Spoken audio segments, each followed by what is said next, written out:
एक ऐसा गांव जो कभी एक पूरे एम्पायर के पॉलिटिकल फ्यूचर का फैसला करने वाला बैटलफील्ड बना और आज उसका कोई नामो निशान तक नहीं मिलता। दिल्ली के नए सुल्तान कुतुबुद्दीन मुबारक शाह खिलजी, जो अलाउद्दीन खिलजी के बेटे थे, उनका रूल काफ़ी लग्जरी, एक्सेस और एरोगेंस से भरा हुआ था। हिस्टोरियन ज़ियाउद्दीन बर्नी अपनी किताब तारीख़ फ़िरोज़ शाही में लिखते हैं कि उसके टाइम पर ब्यूटीफुल गर्ल्स या बियर्डलेस बॉयज़ एक तरह से लग्जरी कमोडिटी बन गए थे।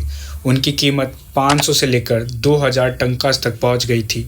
सुल्तान के खास नॉवल खुसरो खां, जो कुछ ही दिनों में उसका फेवरेट भी बन गया था, ने उसके खिलाफ ही बाद में साजिश भी रची। मुबारक शाह को हटाकर खुसरो खां खुद को सुल्तान डिक्लेयर कर दिया और टाइटल लिया नसीरुद्दीन खुसरो शाह का। इम्पॉर्टेंट बात, खुसरो खां दिल्ली सल्तनत का पहला ऐसा सुल्तान था जो टर्किश बैकग्राउंड से नहीं होके बल्कि एक हिंदू कन्वर्ट था। लेकिन प्रॉब्लम ये थी, टर्किश नॉबल्स को इस बात को एक्सेप्ट करने के लिए बिल्कुल रेडी नहीं थे।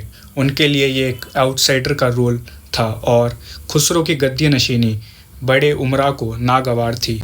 तब गयासुद्दीन तुगलक ने अमीरों के साथ दिल्ली की तरफ मार्च किया। जंग लड़ी गई लोहरावट के मैदान पर, एक ऐसा गांव जो अपना अस्तित्व खो चुका है।